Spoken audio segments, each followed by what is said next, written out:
Hi dear friends, എല്ലാവർക്കും പുതിയൊരു വീഡിയോയിലേക്ക് സ്വാഗതം. ഇന്നും ഒരു day in my life video ആയിട്ടാണ് കേട്ടോ വന്നിട്ടുള്ളത്. അപ്പോൾ സമയം കളയാതെ നമുക്ക് വേഗം തന്നെ വീഡിയോ കണ്ടു നോക്കാം.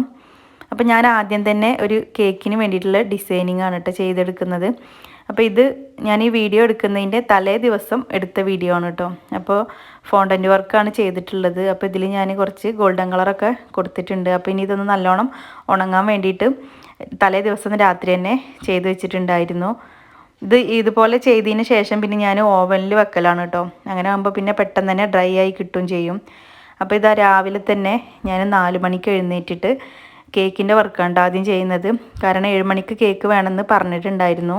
4 മണിക്ക് എഴുന്നേൽക്കാൻ കാരണം ആ ദിവസം മോന് സ്കൂളിൽ നിന്ന് ടൂർ പോയിട്ടുണ്ടായിരുന്നു. അപ്പോൾ അവന് ചായയൊക്കെ ഉണ്ടാക്കി കൊടുക്കാൻ വേണ്ടിയിട്ട് എഴുന്നേറ്റതാണ്. അപ്പോൾ പിന്നെ കേക്കിൻ്റെ വർക്കും കൂടെ അങ്ങോട്ട് തീർത്ത് വെക്കാമെന്ന് കരുതിയിട്ടോ.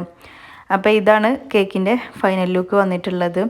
അപ്പോൾ കേക്കൊക്കെ റെഡിയാക്കിയതിന് ശേഷം പിന്നെ ഞാൻ നിസ്കാരമൊക്കെ കഴിഞ്ഞിട്ടാണ് പിന്നെ ചായൻ്റെ പരിപാടിയൊക്കെ തുടങ്ങിയിട്ടുണ്ടായിരുന്നത്. അപ്പോൾ ഇതാ ചായക്കുള്ള വെള്ളമൊക്കെ വെച്ച് തിളച്ചിട്ടുണ്ട്.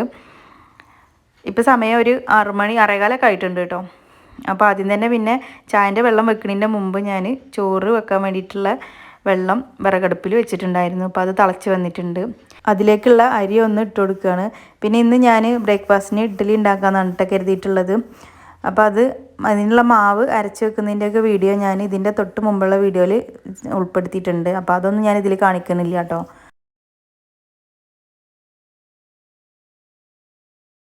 അപ്പോൾ ഇനി ഇഡ്ഡലി ഉണ്ടാക്കാനായിട്ട് നിൽക്കുകയാണ്.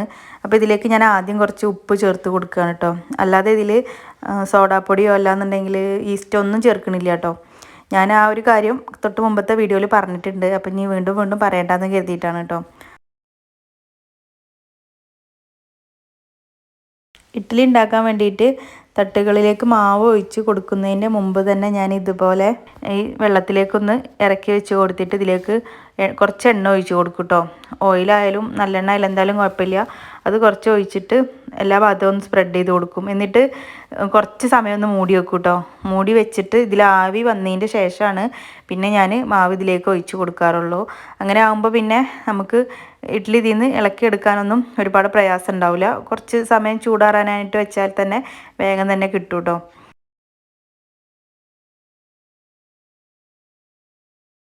എൻ്റെ ചെറിയ മോന് ഇതൊന്നും കഴിക്കൂല കേട്ടോ. അപ്പോൾ അവന് ദോശ ഉണ്ടാക്കണം, നീർദോശ കേട്ടോ. അത് മാത്രമേ കഴിക്കുള്ളൂ. അല്ലാതെ ഇഡ്ഡലിയും പുട്ടും വെള്ളപ്പം അങ്ങനെയൊന്നും കഴിക്കൂല കേട്ടോ. പിന്നെ അതിലേക്ക് ചിക്കൻ കറി തന്നെ വേണേനും.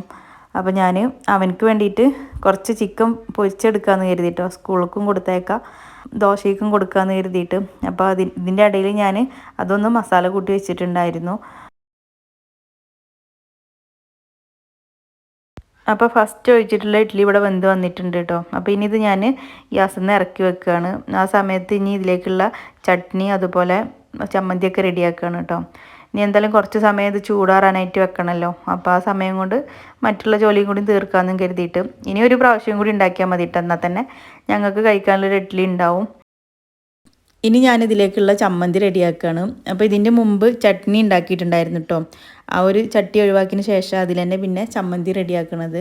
ചട്നീൻ്റെ റെസിപ്പി ഞാൻ വേറൊരു വീഡിയോയിൽ കാണിച്ചിട്ടുണ്ടായിരുന്നു. അപ്പോൾ അതുകൊണ്ടാണ് പിന്നെ ഞാൻ അതിൻ്റെ വീഡിയോ ഇതിൽ ഉൾപ്പെടുത്താഞ്ഞത് കേട്ടോ.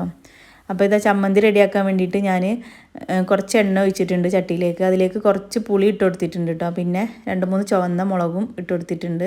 പിന്നെ 2 വലിയ ഉള്ളിയും അതുപോലെ തന്നെ ഒരു തക്കാളിയും ഒരു പച്ചമുളകും ചേർത്ത് കൊടുത്തിട്ടുണ്ട്. നിങ്ങൾക്ക് എരിവ് കൂടുതൽ വേണമെന്നുണ്ടെങ്കിൽ ഒന്നും കൂടെ ഒക്കെ ചേർത്ത് കൊടുക്കുക കേട്ടോ. ഞാനിപ്പോൾ ഒന്നേ ചേർത്തിട്ടുള്ളൂ.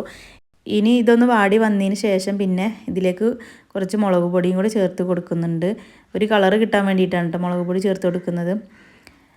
ഞാനിപ്പോൾ 1 ടീസ്പൂൺ മുളക് പൊടിയാണ് ചേർത്ത് കൊടുക്കുന്നുള്ളൂ. ഇത് കുറച്ച് എരിവ് കൂടുതലുള്ളതാണ് കേട്ടോ. പിന്നെ പച്ചമുളകും ചുവന്ന മുളകും ഒക്കെ ഉണ്ടല്ലോ. അപ്പോൾ എല്ലാതും കൂടെ കൂടുമ്പോൾ എരിവ് കൂടുതലാവും. അപ്പോൾ ഇനി ഇതൊന്ന് മിക്സ് ചെയ്ത് കൊടുത്തതിന് ശേഷം പിന്നെ ചൂടാറാനായിട്ട് വെക്കാം. ആ ഒരു സമയം കൊണ്ട് തന്നെ ഇഡ്ഡലി ഇവിടെ ചൂടാറി വന്നിട്ടുണ്ട്. അപ്പോൾ ഇനി ഞാൻ ഇതൊക്കെ വേറൊരു പാത്രത്തിലേക്ക് മാറ്റി കൊടുക്കുകയാണ്. അപ്പോൾ അത് നല്ല സോഫ്റ്റ് ആയിട്ട് ഇഡ്ഡലിയാണ് കേട്ടോ. ഇപ്പോൾ ചമ്മന്തിക്കുള്ള ഉള്ളിയും തക്കാളിയൊക്കെ ചൂടാറിയിട്ടുണ്ട്. അപ്പോൾ ഇനി ഇതൊരു മിക്സീൻ്റെ ജാറിലിട്ടിട്ടൊന്ന് അരച്ചെടുക്കുകയാണ്. അപ്പോൾ നമ്മുടെ വീട്ടിലൊക്കെ കാണുന്ന ഈ ഒരു ഇല ഉണ്ടല്ലോ, ഇതിന് പറയുന്ന പേരെന്താണെന്നുള്ളത് എനിക്കറിയില്ല കേട്ടോ. ഞങ്ങൾ മല്ലിച്ചപ്പ് എന്നൊക്കെ പറയും, പക്ഷേ പേര് വേറെ എന്തെങ്കിലുമൊക്കെ ആയിരിക്കും.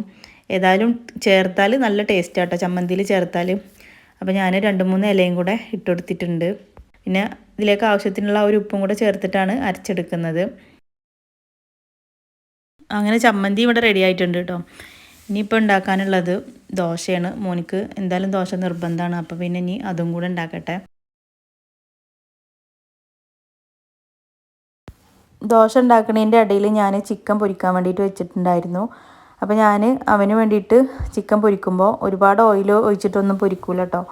ഇതുപോലെ കുറച്ച് ഓയിൽ ഒഴിച്ചിട്ട് ചിക്കൻ അതിലേക്ക് മസാലയൊക്കെ പുരട്ടിയിട്ട് ഇട്ട് കൊടുത്തതിന് ശേഷം പിന്നെ കുറച്ച് സമയം മൂടി വെക്കും കേട്ടോ. തീ നല്ലോണം ലോ ഫ്ലെയിമിലാക്കിയിട്ട് മൂടി വെക്കും. അങ്ങനെ വേവിച്ചെടുക്കലാണ് കേട്ടോ. അങ്ങനെ ആകുമ്പോൾ പിന്നെ ചിക്കൻ്റെ ഉൾഭാഗം നല്ലോണം വെന്തിട്ടുണ്ടാവും. കുട്ടികൾക്ക് കഴിക്കാൻ നല്ല എളുപ്പമാവും കേട്ടോ. അപ്പോൾ ഞാൻ അവനുള്ള ചോറൊക്കെ ആക്കി കൊടുത്തിട്ടുണ്ട്. ഇനി ഉച്ചക്കത്തേക്കുള്ള മീനൊക്കെ റെഡിയാക്കാണ് കേട്ടോ. അപ്പോൾ ഞാൻ ഇന്ന് മീൻ പൊള്ളിക്കാമെന്നാണ് കരുതിയിട്ടുള്ളത്. അപ്പോൾ മീൻ പൊള്ളിക്കുന്ന ദിവസമാണെന്നുണ്ടെങ്കിൽ അതിൽ പിന്നെ ഞാൻ വേറെ കറിയൊന്നും ഉണ്ടാക്കാറില്ല കേട്ടോ. ഇവർക്ക് ഈ ഒരു മസാല മാത്രമായാൽ തന്നെ ചോറ് കഴിക്കാൻ നല്ല ഇഷ്ടമാണ്. അപ്പോൾ പിന്നെ ഇന്ന് കറിയൊന്നും ഉണ്ടാക്കണില്ല. അപ്പോൾ ഞാൻ പൊള്ളിക്കാൻ വേണ്ടിയിട്ട് ഈ ഫ്രൈ ചെയ്തെടുക്കുന്ന മീൻ കിളിമീനാണ് കേട്ടോ. ഏത് മീനും പൊള്ളിച്ചെടുക്കുക, പക്ഷേ ഒന്നും കൂടെ ടേസ്റ്റാണ് ഇതുപോലുള്ള മീനും. അതുപോലെ തന്നെ ആവോലി, കരിമീനൊക്കെ ചെയ്യാന്നുണ്ടെങ്കിൽ ഒന്നും കൂടെ ടേസ്റ്റാണ് കേട്ടോ. അപ്പോൾ ഞാൻ 2 പ്രാവശ്യം മീൻ പൊള്ളിക്കുന്ന വീഡിയോ അപ്ലോഡ് ചെയ്തിട്ടുണ്ട്. ആവോലി പൊള്ളിക്കുന്ന വീഡിയോ ഉണ്ട്, പിന്നെ അതിൻ്റെ മുമ്പ് ഇതുപോലെ തന്നെ കിളിമീൻ പൊള്ളിക്കുന്ന വീഡിയോ ഒക്കെ ഡീറ്റെയിൽ ആയിട്ട് തന്നെ ചെയ്തിട്ടുണ്ട് കേട്ടോ. അതുകൊണ്ട് പിന്നെ ഞാനിതിൽ റെസിപ്പി ഒന്നും പറയുന്നില്ല, വീഡിയോ മാത്രം അങ്ങനെ കാണിക്കണുള്ളൂ കേട്ടോ. ഞാനിത് പൊള്ളിച്ചെടുക്കുന്നത് വാഴൻ്റെ ഇലയിലാണ്. അപ്പോൾ ഫോയിൽ പേപ്പർ ഉണ്ടെന്നുണ്ടെങ്കിൽ ഒന്നും കൂടെ എളുപ്പമാണ് കേട്ടോ. വാഴൻ്റെ ഇല ആകുമ്പോൾ പിന്നെ വാട്ടിയെടുക്കണം, പിന്നെ അതുപോലെ തന്നെ കെട്ടി കൊടുക്കുമ്പോൾ നല്ലോണം ശരിയാക്കി കൊടുക്കണം കേട്ടോ. അല്ലാന്നുണ്ടെങ്കിൽ മസാല പുറത്തേക്ക് വരും. പിന്നെ ഫോയിൽ പേപ്പർ ആണെന്നുണ്ടെങ്കിൽ അതിനൊക്കെ എളുപ്പമാണ് കേട്ടോ. പക്ഷെ എൻ്റെ കയ്യിലില്ല, അതുകൊണ്ട് ഞാൻ ഇതിൽ ചെയ്യുന്നത്. ഈ ഒരു മസാല ഉണ്ടെങ്കിൽ തന്നെ പിന്നെ ചോറിന് വേറെ കറികളൊന്നും വേണ്ട കേട്ടോ. നല്ല ടേസ്റ്റാണ്. കാരണം ഇതിൽ ചെറിയ ഉള്ളിയാണ് കൂടുതൽ ചേർത്തിട്ടുള്ളത്. അപ്പം അത് നല്ല മസാല ആയി കഴിയുമ്പോൾ നല്ല ടേസ്റ്റാണ് കേട്ടോ. ഇതിനെക്കുറിച്ച് നിങ്ങൾക്ക് ഡീറ്റെയിൽ ആയിട്ട് അറിയണമെന്നുണ്ടെങ്കിൽ ആ വീഡിയോ ഒന്ന് കണ്ടു നോക്കൂ. ഞാൻ മുമ്പ് ചെയ്തിട്ടുള്ള ആ ഒരു വീഡിയോൻ്റെ ലിങ്ക് ഡിസ്ക്രിപ്ഷനിൽ കൊടുക്കുന്നുണ്ട് കേട്ടോ.